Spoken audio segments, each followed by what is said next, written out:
चलिए, good morning बच्चों। आज हम पढ़ने जा रहे हैं मैथ्स भाग गणित भाग 1 का 6.5 बारंबारता बहुभुज। आप लोगों को पिछले पीरियड में सर ने पढ़ाया होगा 6.4। आज हम पढ़ेंगे 6.5। तो चलिए देखते हैं, हम लोग बारंबारता बहुभुज के बारे में पहले जानकारी इकट्ठा करेंगे। तो बारंबारता बहुभुज किससे कहते हैं? तो बारंबारता बहुभुज जिस आकृति की बहुत सारी भुजाएं हैं, जिस आकृति की बहुत सारी भुजाएं हों, उसे हम क्या कहते हैं? बारंबारता बहुभुज। चलिए देखते हैं, इसकी एक हमने यहाँ पर तैयार किया है, देखते हैं क्या है। पहले मैं आप लोगों को अपना इंट्रोडक्शन दे देती हूँ।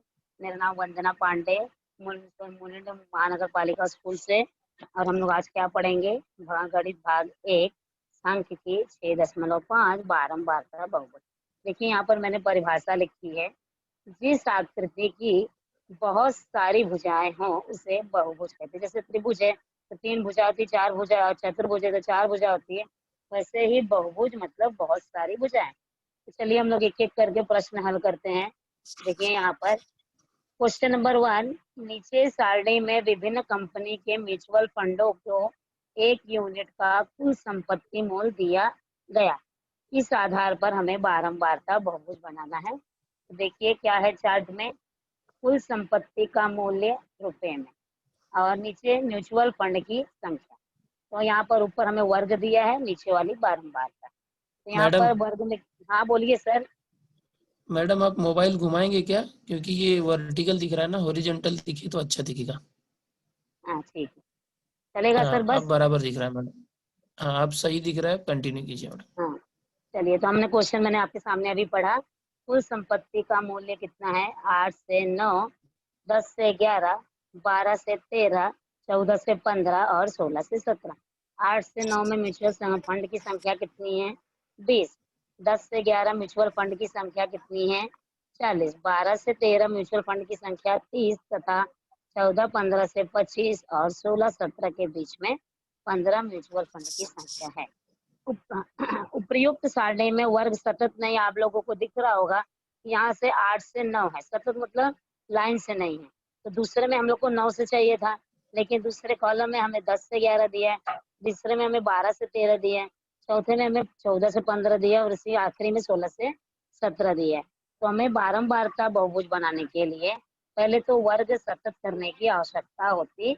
बारंबारता बहुभुज बनाने के लिए वर्ग सतत करने की आवश्यकता होती। तो हम लोग चलिए क्या करते हैं, आप लोगों को पिछली कक्षा में भी ऐसे क्वेश्चन आए होंगे, तो हमने उसको वर्ग सतत किया। तो यहाँ पर हम लोग क्या करेंगे, सतत करने के लिए वर्ग यहाँ पर देखिए किया गया है, विस्तारित वर्ग। तो यहाँ 8 था, तो हम लोग क्या करते हैं, निम्न सीमा में 0.5 घटाते हैं और उच्च सीमा में 0.5 जोड़ते हैं। तो यहाँ पे निम्न सीमा कौन है? 8। तो 8 में हमने 0.5 घटाया तो कितना आया? 7.5। और 9 में 0.5 जोड़ा तो कितना आया? 9.5। तो देखिए यहाँ पर 8 में हमने 0.5 घटाया तो कितना आया? 7.5। और 9 में 0.5 जोड़ा तो कितना आया? 9.5। उसी में फिर यहाँ पे देखिए आगे 10 दिया है, तो 10 में 0.5 घटाए तो कितना आया? 9.5। 11 में 0.5 जोड़ा तो कितना आया? 11.5। तो इसी तरह हमारा वर्ग सतत हो गया। 7.5 से 9.5, 9.5 से 11.5, 11.5 से 13.5 और 13.5 से 15.5, 15.5 से 17.5। तो यहाँ पर बारंबारता हमने लिख दी 20, 40, 30, 25 और 15। ठीक है, तो यहाँ पर देखिए अब हमने इसकी जो बारंबारता सारणी में दी गई जानकारी के अनुसार हम बारंबारता बहुभुज खींचेंगे। तो बारंबारता बहुभुज खींचने के लिए 2 पद्धति है हमारे पास। तो हमारे पास 2 पद्धति है, एक आयतालेख का उपयोग करते और दूसरा आयतालेख उपयोग करना करते हुए। तो चलिए हम दोनों पद्धतियां आज सीखेंगे। किस तरह आयतालेख आप लोगों ने 6.4 में बनाया होगा और उसी की सहायता से हमें बारंबारता बहुभुज भी बनाना है। तो यहाँ पर चलिए आगे देखते हैं। एक यहाँ पर आयतालेख का उपयोग किया गया, आप लोगों के सामने ही है। हमने क्या किया, पहले x अक्ष खींचा है, फिर y अक्ष खींचा है, पैमाना भी लिख दिया यहाँ पर। कि x अक्ष पर 1 सेंटीमीटर बराबर 2 रुपए और y अक्ष पर 1 सेंटीमीटर बराबर 5 खंड। देखिए यहाँ पर लिखा हुआ है, यहाँ पर देखिए x अक्ष पे देखिए वर्ग मध्य यानी जो हमारा वर्ग सतत आया वो उसको लिखना है, और ब्रैकेट में नगद संपत्ति मूल्य जो हमारे म्यूचुअल फंड की जो रकम है वो, और वाई अक्ष पे क्या लिखा है, बारंबारता यानी म्यूचुअल फंड की संख्या। देखिए हमने कैसे लिया, यहाँ पर वाई अक्ष खींच दिया, एक्स अक्ष खींच दिया। पैमाना लिखना बहुत जरूरी है, पैमाना नहीं लिखेंगे तो कुछ मार्क्स कट जाते हैं। पैमाना हमने एक्स खींच दिया, वाई खींच दिया, एक्स पे क्या ले लिया, सतत वर्ग, और उसमें सतत वर्ग में हमने क्या ले लिया, नगद वर्ग रुपए में, और बारंबारता वाई अक्ष पर क्या है हमारा ब्रैकेट में म्यूचुअल फंड की संख्या। तो हमारा अभी देखिए यक्स इस तरफ जब इस तरफ इस यक्स अक्ष के इस तरफ दाहिनी तरफ देखेंगे तो यक्स डैश अक्ष है, और वाई अक्ष के नीचे की तरफ देखेंगे तो वाई डैश अक्ष है। इतना आशा है मुझे आप लोगों को, तो आपके बारे में पता होगा, आप लोग 6.4 पढ़ चुके हैं इसके लिए। तब देखिए यहाँ पर मैंने कैसे यक्स अक्ष पर कैसे लिया, एक सेंटीमीटर बराबर 7.5, फिर उसके बाद 9.5, फिर उसके बाद 11.5, फिर 11 के बाद 13.5, 15.5, 17.5 और 19.5। ठीक है, अब हम आए 60 में जाते हैं। फिर से 7.5 से 9.5 के बीच में बारंबारता कितनी है, 20। तो यहाँ पर हमें 7 सीधा लाइन खींचकर वहाँ कहाँ तक हम लोग जाएंगे, 7.5 से 9.5 तक। आयत कहाँ तक जाएगा, आयत की ऊंचाई कहाँ तक है, 20। फिर 9.5 से 11.5 तक आयत की ऊंचाई कितनी है, 40। आयत की ऊंचाई कितनी है, 40। तो हमने 9.5 से 11.5 तक 40 है, और उसी प्रकार 11.5 से 13.5 तक आयत की ऊंचाई 30, और 13.5 से 15.5 तक आयत की ऊंचाई 25, और 15.5 से 17.5 तक आयत की ऊंचाई 15। इस तरह हमें क्या कितने आयत हो गए, 1 2 3 4 5, 5 आयत मिल गए, और सबको हमने ड्रॉ कर लिया पेंसिल से लेकर। अब हमें यहाँ तो हमने आयतालेख बना लिया, लेकिन हमें आयतालेख में हमें बारंबारता बहुभुज तैयार करना है। देखिए बारंबारता बहुभुज तैयार करने के लिए अपन ने क्या यहाँ पर लिखा है कि आयतालेख के प्रत्येक आयत के ऊपरी भुजा का मध्य बिंदु, यानी जो ऊपर तक जो गया है, जो 20 तक, 40 तक, 35 तक, 25 तक, 15 तक गया, तो सब आयत का मध्य बिंदु ले लेंगे। उस मध्य बिंदु को हम पेंसिल से सर्कल कर लेंगे, सभी मध्य बिंदुओं को सर्कल कर लिया। फिर सर्कल कर लिया, और माना जो एकदम स्टार्टिंग का आयत है 0 से 7.5 तक, उसका भी मध्य बिंदु ले लेंगे। नीचे आप लोग देख रहे होंगे एकदम नीचे 7.5 और 0.5 के हमने जो बीच का भी मध्य बिंदु ले लिया, और जो अंतिम वाला आयत है उसका भी हमने मध्य बिंदु ले लिया। इसका हमें 1 2 5 7 मिल गए। पहले क्या करना है, आयत के सभी मध्य बिंदुओं को पेंसिल से ड्रॉ करना है, और जब हमें वो सब हो जाए तो दाहिनी तरफ और बाईं तरफ जो हम लोग को 0 पे आयत है जिसकी ऊंचाई 0 है, उससे भी सर्कल डॉट करके सर्कल करना है, और इस तरह पेंसिल और स्केल की सहायता से सभी बिंदुओं को आपस में जोड़ना है। ठीक है, तो सभी बिंदुओं को आपस में जोड़ना है, और यह हमारा जो बंद आकृति हमें मिलेगी जो बिंदुओं को जोड़ने के बाद, उसे हम लोग क्या कहेंगे, बारंबारता बहुभुज। यहाँ पर देखिए लिखा हुआ है कि माना कि प्रत्येक आयत की ऊंचाई, माना पहले आयत की ऊंचाई तथा अंतिम आयत की ऊंचाई 0 है, उसका मध्य बिंदु भी नीचे, और सभी मध्य बिंदुओं को क्रम से सरल रेखा में मिलाइए, बंद आकृति बारंबारता बहुभुज मिलेगी। ठीक है, इसी प्रकार हमें आयतालेख का उपयोग करके हमने बारंबारता बहुभुज तैयार कर लिया। तो अब हमें दूसरा है आयतालेख का उपयोग न करते हुए बारंबारता बहुभुज बनाना है। चलिए हम लोग देखते हैं आगे। तो यहाँ पर देखिए लिखा हुआ है, आयतालेख का लेख न बनाते हुए बारंबारता बहुभुज खींचने बनाने के लिए बिंदु का निर्देशांक कैसे निश्चित करते हैं, हमें इस सारणी में दिया गया है। तो देखिए सर, पहले सतत वर्ग एक कॉलम में लिखिए। पहले हमने सात, अभी हमने यहाँ पर जो ऊंचाई 0 वाला है, जो मैंने red column red red colour किया, उसको बाद में देखिए। पहले देख लीजिए यहाँ पर 7.5 से 9.5, फिर 9.5 से 11.5, 11.5 से 13.5 लिख दिया है।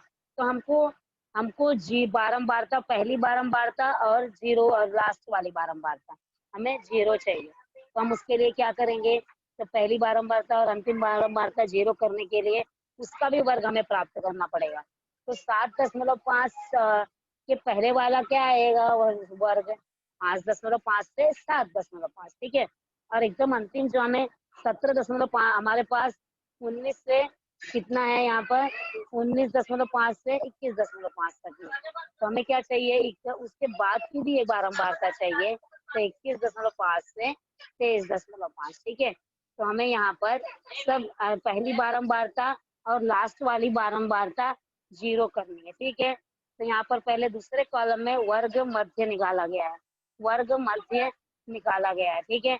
तो यहाँ पर 5.5 से 7.5 के वर्ग मध्य कैसे निकालते हैं आप लोग को मालूम ही होगा। उच्च सीमा और निम्न सीमा को पहले जोड़ दीजिए। तो हमने 5.5 तथा 7.5 को जोड़ेंगे, तो कितना जो आएगा यहाँ पर उसको 2 से भाग देंगे, बराबर है। तो 13 आएगा, 13 को 2 से भाग देंगे तो कितना आएगा, 6.5। तो वो वाली बारंबारता 0 है, क्योंकि हमें बारंबारता बहुभुज बनाने के लिए पहली बारंबारता 0 और लास्ट वाली बारंबारता 0 चाहिए। तो पहले सबका वर्ग मध्य निकाल लिया। तो पहले हमारे कॉलम में 6.5 वर्ग मध्य आया। 7.5 और 9.5 को जोड़ने के बाद उससे डिवाइड किया तो 8.5 वर्ग मध्य आया। 9.5 और 11.5 को जोड़े तो हमारा वर्ग मध्य कितना आया, 10.5। और उसी तरह हम बारंबारता भी लिख लेंगे। पहली बारंबारता 0, याद रखिए बारंबारता बहुभुज बनाने के लिए जब बिना आयत चित्र के उपयोग करेंगे तो पहली बारंबारता और लास्ट वाली बारंबारता 0 रखनी है। और उसी प्रकार आप लोगों को उसका 0 रखने के बाद उसका सतत वर्ग हम लोग को लिखना है और सतत वर्ग का वर्ग मध्य भी निकालना है, ठीक है। आशा है आप लोग को चार्ट समझ में आया होगा। और आगे क्वेश्चन अगर हम अभी हल करेंगे तो हमको समझ में आएगा कि किस तरह हम पहली बारंबारता और लास्ट वाली बारंबारता 0 रखेंगे। चलिए बिंदुओं के निर्देशांक लिख लेते हैं। वर्ग मध्य और बारंबारता को उसका उपयोग करके हमें बिंदुओं के निर्देशांक लिखने हैं। तो पहला वर्ग मध्य का कितना है, 6.5 और उसके सामने वाली बारंबारता कितनी है, 0। फिर वर्ग मध्य में 8.5, उसके सामने वाली बारंबारता कितनी है, 20 या 10.5 और 40। तो वहां पर निर्देशांक लिख दिया। 12.5 के आगे बारंबारता 30, 14.5 के आगे वाली बारंबारता 25 और 16.5 के आगे वाली बारंबारता 15। इस तरह हमें सभी बिंदुओं के निर्देशांक मिल गए, जिसमें बिंदुओं के निर्देशांक जो पहला ऊपर वाला कॉलम है उसमें 0 है दूसरा निर्देशांक, और लास्ट वाली जो कॉलम है उसमें भी हमें 0 उसकी बिंदुओं का y निर्देशांक 0 है। तो इस तरह हमें बिंदु के निर्देशांक मिल गए।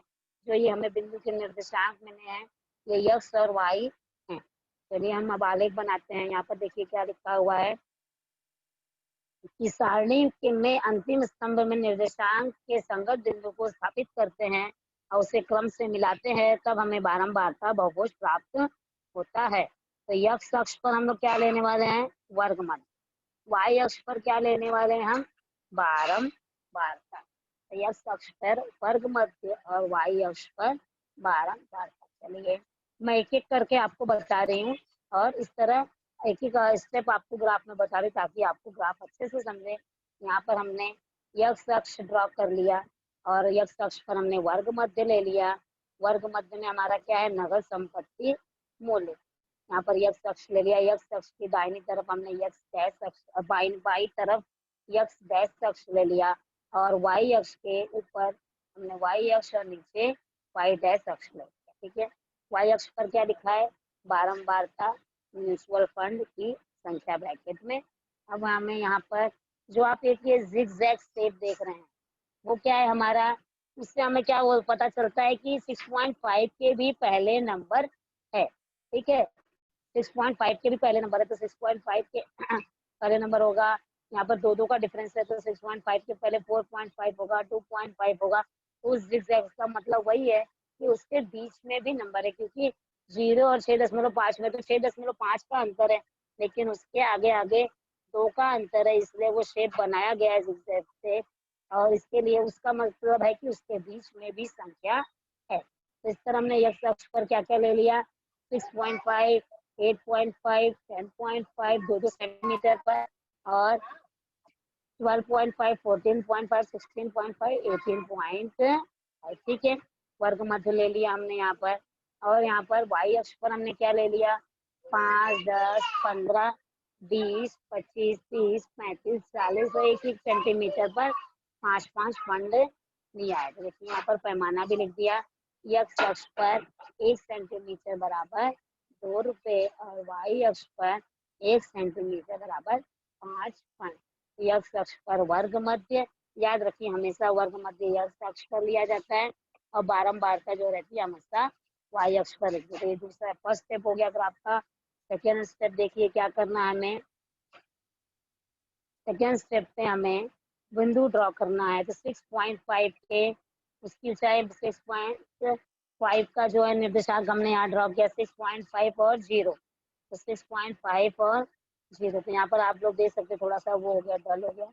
6.50 ड्रॉ कर लिया। 8.5 की कितना है, 8.5 और 20। देखिए यहाँ पर बॉक्स में 8.5 और 20, यहाँ पर हमने 8.5 और 20 ले लिया। 10.5 की जो निर्देशांक कितना है, 8.5 और 10.5 है 40, और 12.5 के बाद यहाँ पर देखिए कितना है, 10.5 के साथ 40 है, और 12.5 के साथ 30, तो 12.5 के साथ यहाँ पर देखिए कितना है, 12.5 के साथ 30। उसी प्रकार 14.5 के साथ 25, तो वहाँ पर हमने यक्स अक्ष पर 14.5 और वाई अक्ष पर 25, तो हमें बिंदु प्राप्त हुआ 16.5, और यहाँ पर कितना है 15। 16.5 और 15, यक्स अक्ष पर 16.5 और वाई अक्ष का 15 हमें बिंदु मिल गया यहाँ पर। और उसी प्रकार 18.5 और 0, तो यहाँ पर हमें 18.5 और उसका वाई निर्देशांक 0 है, तो उसे हमने सर्कल कर लिया। इसी तरह हम यक्स अक्ष और वाई अक्ष का बिंदु के निर्देशांक का उपयोग करके सभी बिंदु हमने प्राप्त कर लिया। फिर से यक्स अक्ष पर वर्ग मध्य है, वाई अक्ष पर बारंबारता है, और वर्ग मध्य के ब्रैकेट में लिखा है नकद संपत्ति मूल्य, और वाई अक्ष में बारंबारता में म्यूचुअल फंड। पैमाना लिख दिया हमने यहाँ पर। यक्स अक्ष पर 1 सेंटीमीटर बराबर 2 रुपया, और पैमाना लिखना मत भूलिएगा, नहीं तो एग्जाम में वो कुछ नंबर आपके कट जाएंगे। इस तरह हमने बिंदु के निर्देशांक जो लास्ट वाला कॉलम है यहाँ पर मिला हम लोगों को, उस बिंदु का निर्देशांक का उपयोग करके हमने ग्राफ में सभी बिंदु स्थापित कर दिए। चलिए आगे का स्टेप देखते हैं ग्राफ में। अब उस बिंदु को हमने क्या किया है, स्केल से पूरा पेंसिल और स्केल के उपयोग करके पूरे बिंदुओं को हमने अच्छे से मिला लिया। 6.5 से चालू किया और 18.5 पर हमने खत्म किया, ठीक है। 18.5 पे हमने खत्म किया। तो यहाँ पर देखिए सभी स्केल से मिला दिया गया है। हाथ से ऐसे नहीं मिलाना है, स्केल का उपयोग करके ही मिलाना है, तभी वो बारंबारता बहुभुज कहलाएगा। तो अब यहाँ पर हमने सबको मिला दिया। अब सभी बिंदुओं के निर्देशांक लिख दीजिए। तो हर बिंदु का निर्देशांक है, देखिए यहाँ पर 8.5 और 20, यहाँ पर 10.5 और 40, यहाँ पर 12.5 और 30, यहाँ पर 14.5, 25, इसी प्रकार 16.5, 15। तो सभी बिंदुओं के निर्देशांक लिख दे।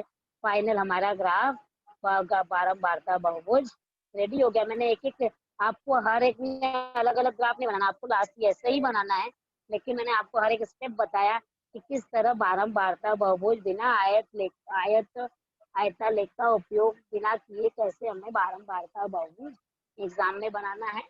वही एक्स अक्ष लेंगे, वाई अक्ष लेंगे, एक्स अक्ष पर बिंदु, एक्स अक्ष पर स्केल लेंगे, पैमाना लेंगे, वाई अक्ष पर पैमाना लेंगे, और बिंदुओं के निर्देशांक को देखकर चार्ट में हमें सारे बिंदु स्थापित करना पड़ेगा। और जब हमें बिंदु मिल जाएंगे तो हम स्केल से सभी बिंदुओं को मिला देंगे और इस प्रकार हमारा बारंबारता बहुभुज तैयार हो गया। तो आशा है आप लोगों को ये ग्राफ समझ में आया होगा। चलिए आगे क्वेश्चन अब हमें 6.5 हम चालू करते हैं। 6.5 तो 6.5 में देखिए हमें एक बारंबारता बहुभुज बनाकर दे दिया गया है और उसके ही आधार पर नीचे क्वेश्चन पूछा गया है। चलिए देखते हैं कि क्वेश्चन हम सॉल्व करते हैं। निम्नलिखित आकृति में निम्नलिखित आकृति में बहुभुज का निरीक्षण कर दी कर दिए गए प्रश्नों के उत्तर लिखें। मतलब हम लोग को आकृति में जो बहुभुज दिया गया है उसमें हमें क्या करना है, उसका निरीक्षण करना है और पूछे गए प्रश्नों का उत्तर लिखना है। तो देख लीजिए यहाँ प्रमाण या पैमाना। तो यहाँ पर x अक्ष पर 1 सेंटीमीटर बराबर 10 अंक और y अक्ष पर 1 सेंटीमीटर बराबर 10 विद्यार्थी। ग्राफ आप लोगों को दिख रहा होगा। x अक्ष पर प्राप्तांक है और y अक्ष पर क्या है, निर्देशांक लिखा गया है 35 20 45 20 45 और 40 55 50 65 60 75 35 और 85 15। तो अब यहाँ पर क्वेश्चन पहला वाला क्वेश्चन क्या पूछा है, सबसे अधिक विद्यार्थी किस वर्ग में है। तो देखिए सबसे ऊंचाई आयत जो वर्ग सबसे ऊंचा पॉइंट कौन, सबसे अधिक विद्यार्थी तो वाई अक्ष पर विद्यार्थी। तो हमने पूछा है कि किस वर्ग में है। तो यहाँ पर देखेंगे सबसे ऊंचा जो है उसका बिंदु का निशान कितना 65 और 60, लेकिन उसके नीचे आ जाइए तो किस वर्ग में वो बिंदु 60 और 70 के बीच में आता है। तो वो जो है किसका वर्ग क्या है, किस वर्ग में है। तो सबसे अधिक विद्यार्थी 60 और 70 के बीच में, जो सबसे ऊंचा पॉइंट है वो किस वर्ग में है, 60 और 70 के बीच में, यानी 60 और 70 के बीच में सबसे अधिक विद्यार्थी। चलिए आगे, शून्य बारंबारता वाला वर्ग लिखिए। तो देखिए यहाँ पर शून्य आपको पॉइंट दिख रहा होगा कि शून्य वाला बारंबारता दो है, एक पहले आती है और एक अंतिम में आती है। तो शून्य बारंबारता किस वर्ग में, पहला वाला किस में है 20 से 30 और लास्ट वाला किस में है 90 से 100। शून्य बारंबारता मतलब जो जिसका y निर्देशांक 0 हो वो वाली बारंबारता। तो y निर्देशांक किसका 0 है, किस वर्ग का 20 से 30 और 90 से 100। ठीक है, फिर यहाँ पर तीसरा क्वेश्चन देखिए क्या है, 50 विद्यार्थी वाला वर्ग की निम्न सीमा और उच्च सीमा लिखिए। तो 50 वर्ग वाला 50 विद्यार्थी कहाँ पर है, पहले हम वाई अक्ष देखेंगे और वहाँ पर वाई अक्ष पे 50 दिख रहा है आप लोगों को। हमने देखो 10 20 30 40 50 60 70, तो जो 50 के आगे वहाँ पर आइए, वो पूछ रहा है कि 50 विद्यार्थी वाला वर्ग कौन सा है। यहाँ पर 50 विद्यार्थी वाला वर्ग का वर्ग मध्य कितना है। तो यहाँ पर देखिए 50 विद्यार्थी का कॉलम मिला, उसका वर्ग मध्य कितना है 55। देखिए वहाँ निर्देशांक लिखा है 55 और 50। तो 50 जो हो गया वो विद्यार्थी की संख्या और 55 जो हो गया वो क्या हो गया वर्ग मध्य। ठीक है, अब यहाँ पर आगे वर्ग मध्य 85 वाला वर्ग मध्य वाला वर्ग सीमा था उसे सीमा लिखी।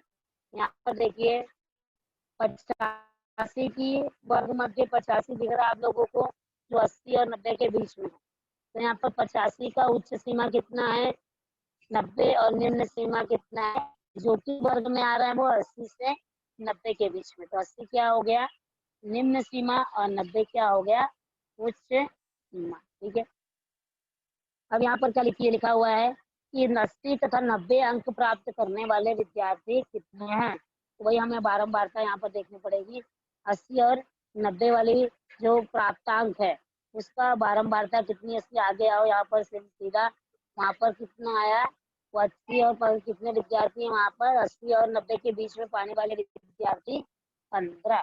तो यहाँ पर हमारा इस बारंबारता बहुभुज को हमने निरीक्षण किया और उस निरीक्षण के आधार पर दिए गए प्रश्नों के उत्तर लिखे। चलो क्वेश्चन नंबर 2 हमारा रेडी है कि निम्नलिखित सामग्री के लिए बारंबारता बहुभुज खींचिए। हमें यहाँ पर दे दिया गया है कॉलम कि 0 से 200, 200 से 400, 400 से 600, 600 से 800 और 800 से 1000। तो 0 से 200 की परिवारों की संख्या कितनी? तो 0 से 200 रुपए में कितने परिवार हैं? 240। 200 से 400 के बीच में कितने परिवार हैं? 300। और 400 के और 600 के बीच में कितने परिवार हैं? 450। और 600 से 800 लगे कितने परिवार हैं? 350। और 800 से लेकर 1000 तक कितने परिवार हैं? 160। तो हमें यहाँ पर विद्युत बिल रुपए में दिया है और परिवारों की संख्या दी गई है। इस सारणी का उपयोग करके हमें बारंबारता बहुभुज बनाना है। हम यहाँ पर आयत चित्र का उपयोग ना करते हुए बारंबारता बहुभुज बनाएंगे। और जब हम आयत चित्र का उपयोग नहीं करेंगे तो उसके लिए हमें सारणी किस प्रकार दी गई है वहां पर देखिए। यहाँ पर देखिए निम्नलिखित जानकारी के आधार पर बारंबारता बहुभुज तैयार कीजिए। तो पहले वाले में क्या हो गया? वन। तो जो मैंने रेड कलर से ऊपर लिखा है, अभी आप हमें क्या मिला है? 0 से 200। तो 0 से 200 है, तो 0 से 200 के पहले क्या आएगा? 200 का डिफरेंस आप लोग देख सकते हैं। 0 से 200, 200 से 400, 400 से 600, 600 से 800, 800 से 1000। तो हम लोग को लास्ट वाली बारंबारता भी 0 चाहिए और पहले वाली बारंबारता भी 0 चाहिए। तो 800 से 1000 तक तो कितना हो गया? लास्ट हम लोग फिर से 1000 से 1200 करेंगे। तो आप लोग को देखेंगे कितने कितने का अंतर है? 200 का। तो यहाँ पर जो ऊपर की बारंबारता जो हमने रेड कलर से 0 लिखी है, उसका वर्ग हमें हमें खुद तय करना होगा। तो कितना होगा? -200 से 0, -200 से 0। तो इसलिए पहली बारंबारता और लास्ट वाली बारंबारता मैंने रेड कलर से 0 लिख दिया और उसका जो वर्ग है हमने अपना यहाँ पर रेड कलर से वापस लिख दिया। तो -200 से 0 और लास्ट वाला 1000 से 1200। अब दूसरे कॉलम में हमने वर्ग मध्य निकाला है। तो -200 से 0 का वर्ग मध्य दोनों को जोड़िए और -200 आएगा। -200 को 2 से भाग दीजिए तो कितना आएगा? -100। अभी मैंने आपको बताया कि वर्ग मध्य कैसे निकालते हैं। तो उच्च सीमा और निम्न सीमा को जोड़ते हैं और उसका 2 से भाग देते हैं तो हमें वर्ग मध्य निकलता है। इसी प्रकार 0 से 200 का वर्ग मध्य 100 और 200 से 400 का वर्ग मध्य 300, 400 से 600 का वर्ग मध्य 500 और 600 से 800 का वर्ग मध्य 700 और 800 से 1000 का वर्ग मध्य 900 और 1000 से 1200 का वर्ग मध्य 1100। बारंबारता बहुभुज खींचने के लिए हमें वर्ग मध्य की आवश्यकता होती है, इसलिए हम वर्ग मध्य निकालते हैं। अब यहाँ पर पहली बारंबारता 0 लिख दीजिए और अंतिम बारंबारता 0 लिख दीजिए। बाकी हमारे चार्ट में बारंबारता दी गई है। 240, 300, 450, 350, 160। ठीक है, वर्ग मध्य लिख लिया, वर्ग लिख लिया, वर्ग मध्य लिख लिया, बारंबारता लिख लिया। अब हमें अंतिम जो चौथा कॉलम है उसमें बिंदुओं के निर्देशांक लिखने हैं। बिंदुओं का निर्देशांक कैसे लिखते हैं हम लोग? वर्ग मध्य और बारंबारता का उपयोग करके। तो पहले कॉलम में देखिए वर्ग मध्य 100 और बारंबारता कितनी है? वर्ग मध्य -100 और उसकी बारंबारता 0। दूसरे में 100 और 240 और तीसरे में 300 और उसका 300। यहाँ पर 300 300 दोनों है। फिर यहाँ पर वर्ग मध्य 500 और 450, 700, 350, 900 और 160 और 1100 और 0।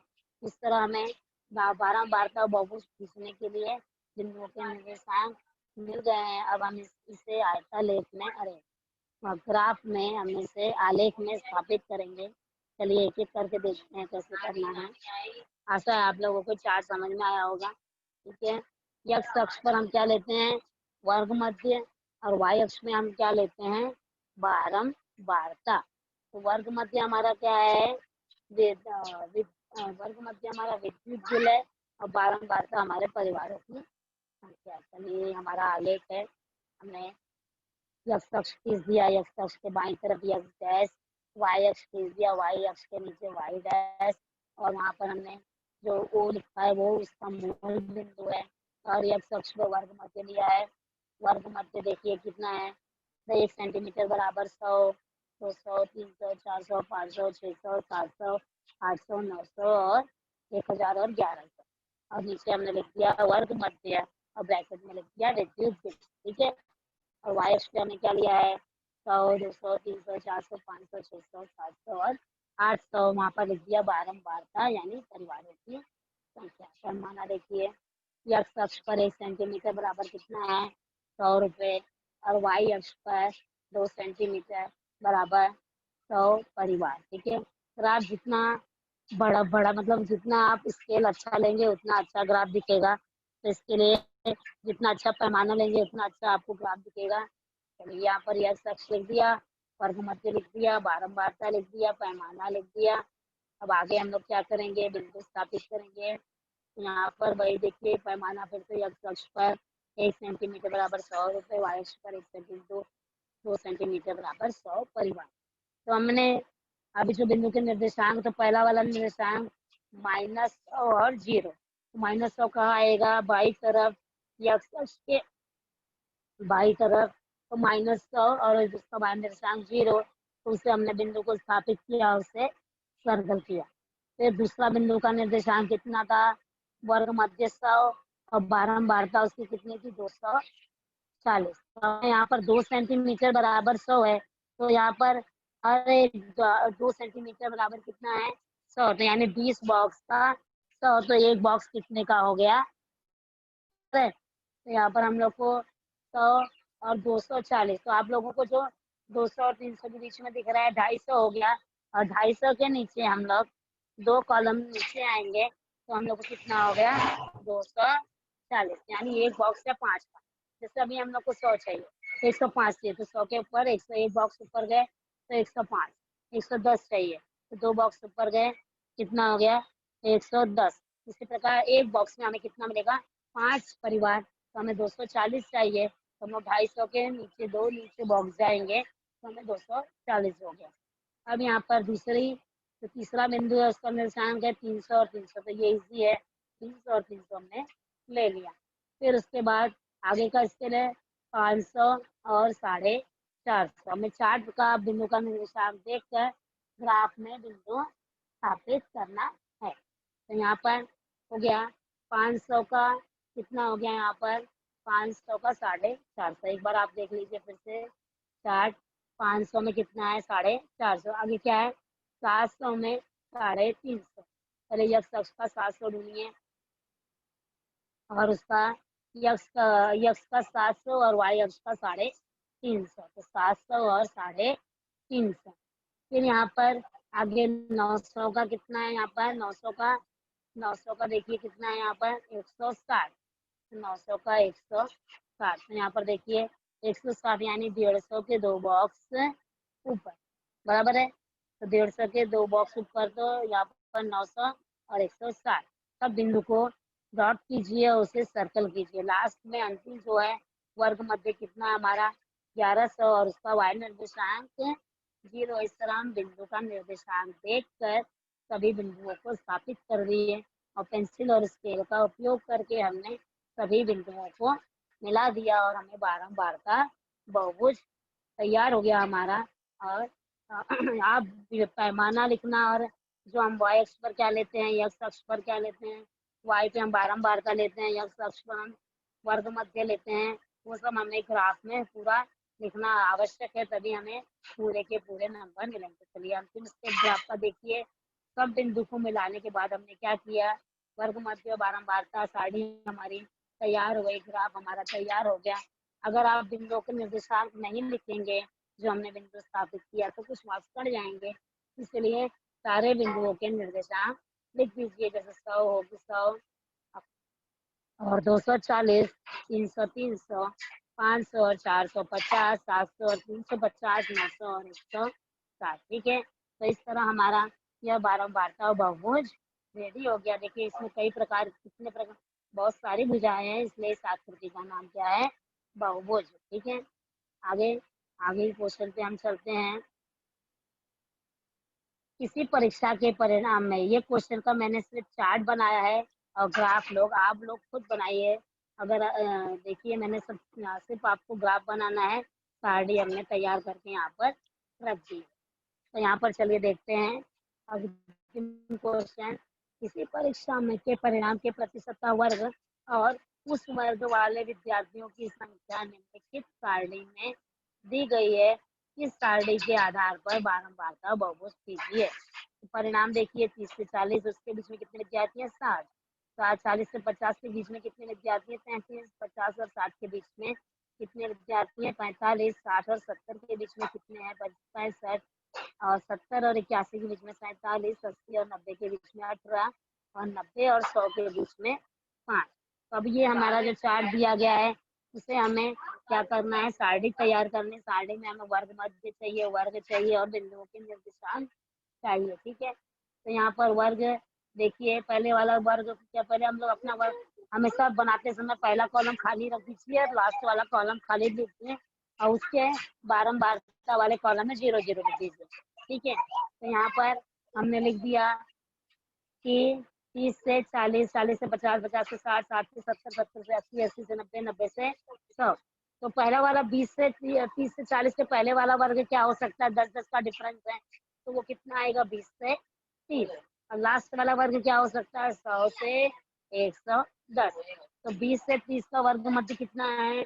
25। तो 20 और 30 को जोड़ते हैं 50, 50 को 20 से भाग देंगे तो 25। और 30 से 40 का वर्ग मध्य 35। 40 से 50 का वर्ग मध्य 45। 50 से 60 का वर्ग मध्य 55। 60 से 70 का वर्ग मध्य 65। 75, 85, 95 और 150। बारंबारता, पहली बारंबारता 0 लिख दीजिए, अंतिम बारंबारता 0 लिख दीजिए। अब इस तरह वर्ग और मध्य और बारंबारता का उपयोग करके बिंदु के निर्देशांक लिख लीजिए। 25, 0, 35, 7, 45, 37, 55 और 45, 55 और 45, 65, 65, 75, 45, 85, 18, 95 और 5, 105 और 0। अब x अक्ष पर हम लोग क्या लेंगे? वर्ग मध्य। y अक्ष पर क्या लेंगे? हम बारंबारता। x अक्ष पर आप ले लीजिए 1 सेंटीमीटर बराबर 25 और y अक्ष पर हम क्या ले लेंगे? बारंबारता। ठीक है, तो इस तरह पैमाना लिख लीजिए और उसके बाद ग्राफ बनाइए। हर एक बिंदु के निर्देशांक का उपयोग करके बिंदु स्थापित कीजिए। फिर से स्केल से उपयोग करके उसका बहुभुज खींचिए। बहुभुज खींचने के बाद हमारी बारंबारता बहुभुज तैयार हो गई। ठीक है, तो इस तरह हमारा 6.5 समाप्त हुआ और हम आज क्या सीखे? हमने बारंबारता बहुभुज खींचने के 2 प्रकार, एक आयतालेख का उपयोग करके और एक आयतालेख का उपयोग बिना किए। अंतिम क्वेश्चन मैंने आपके सारणी बनाकर तैयार किया है और वो आप लोगों को बनाना है। तो नहीं आएगा तो अगले वीडियो में हम इसको जवाब बनाएंगे। ठीक है सर जी, ठीक है, खत्म हुआ मेरा। बच्चों को कुछ डाउट है तो हाँ, पार्टिसिपेंट में मैं बताया ना मैडम, आप करिए जरा। हाँ सर, मुझे ही करना है। ठीक है,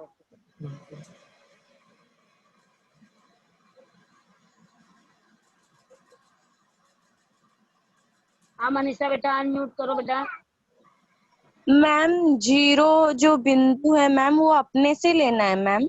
हाँ, और बारंबारता बहुभुज खींचने के लिए ना बेटा, पहली बारंबारता 0 और लास्ट वाली बारंबारता 0 लिखनी है। ठीक है, और उसका जो वर्ग है, वर्ग वो हमें जो वर्ग दिया रहता है उसके ही ऊपर से डिसाइड करना। जैसे अभी हम लोग को पहले वाले सवाल में देखो कितना दिया था? 6.5 से चालू किया था, 6.5 से 7.8.5। तो 6.5 के पहले क्या हो सकता है यहाँ पर? वहाँ पर 5.5 से 5.5 से 6.5। तो मतलब जितने जितने का डिफरेंस रहेगा उतना उतना हम लोगों को ऊपर भी ऐड करना है और नीचे भी ऐड करना है। ठीक है, समझ में आया बेटा? मैम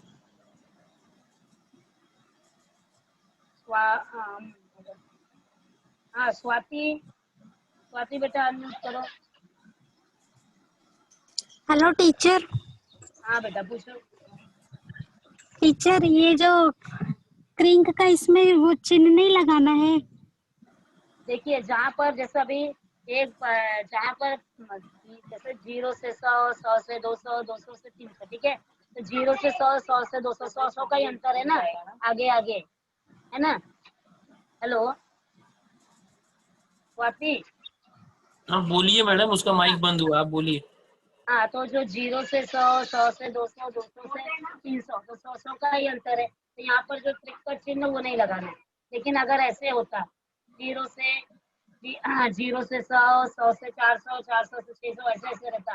मतलब आगे का रेंज जो आगे का है वो तो उसका अंतर बराबर है, लेकिन 0 से 100 का अंतर बराबर नहीं है। तो हम लोग वो ट्रिक का चिन्ह इसलिए लगाते हैं कि वो अंक उसके बीच में उस लाइन पर है, वो हम अपना समझ कर लेते हैं। ठीक है,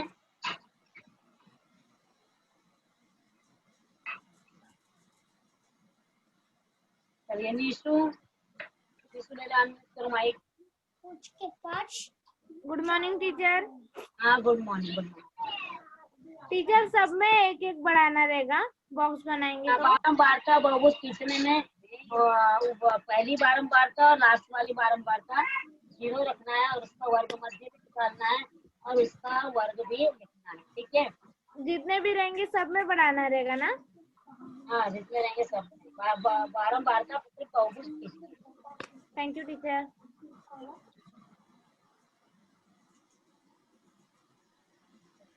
love Kumar. Hello teacher ji, हाँ बोलो। पीडीएफ भेज दीजिए ना इसका। हाँ हाँ भेज दें। टीचर जी सुनिए ना, हाँ बोल रहे। और वो जो ऋण के इधर ये भाग लिए तो उधर भी वो वर्ग बनाना पड़ेगा। हाँ, क्योंकि हम लोग को बारंबारता 0 करनी है ना, और वहाँ तो खुद ही 0 से 200 चालू था, तो 0 से 200 चालू था, तो उसके ऊपर क्या हो सकता है 0 के पहले, तो 0 माइनस 200 से 0। ठीक है, तो माइनस 200 से 0, फिर 200 से 400, 400 से 600, और लास्ट वाला ऐसे बारंबारता 0 करनी पड़ेगी। क्योंकि हम लोग को बारंबारता 0 बनानी है, तो उसके लिए हम लोग को वर्ग भी चाहिए। तो वर्ग कैसे मिलेगा? तो जो वर्ग दिया गया उसके आधार पर हमने पहला वर्ग और लास्ट वाला वर्ग बनाना। ठीक है, तो आगे कौन है? बेबी।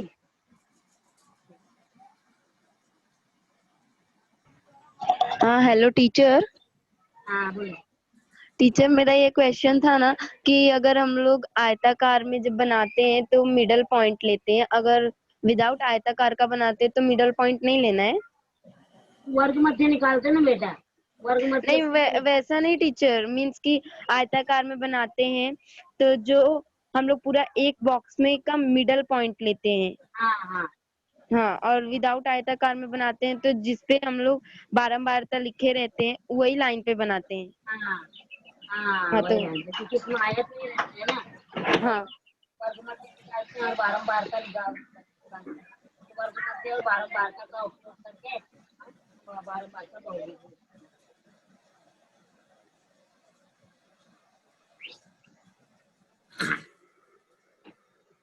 हेलो किसी को डाउट? मैडम, हाँ तभी। आपको ये बताना था, आप जब कनेक्ट होते हैं ना, हेलो, लेक्चर में जब आप हाँ सर कनेक्ट होते बोलिए। हैं ना, तो आपका नाम है ना ईमेल आईडी दिखता है। तो नेक्स्ट टाइम से ना इसको अपना नाम रीनेम करिएगा, क्योंकि मैं नहीं रहूंगा नेक्स्ट टाइम से, दूसरे सीएनओ भी आए हैं, तो फिर क्या होगा, वो आपका नाम पहचान नहीं पाएंगे आपके ईमेल आईडी से। आपको को होस्ट बनाना पड़ता है ना, समझ रहे हो मैडम? हाँ हाँ समझ गई। तो नेक्स्ट टाइम से जब आप कनेक्ट होंगे तो आप पार्टिसिपेंट में अपने नाम को वंदना पांडे ऐसे रीनेम कर दीजिएगा, ओके? और बच्चों, जब आपको टीचर प्रश्न पूछते हैं, आप प्रश्न का जवाब मिलता है, उसके बाद आपको अपने आप को म्यूट कर लेना चाहिए, और अपना हैंड जो रेज हैंड है वो लोअर कर लेना चाहिए, हाथ नीचे कर लेना चाहिए। ठीक है बच्चों? ओके मैडम, लेक्चर फिनिश कर दें। हाँ, थैंक यू। हाँ।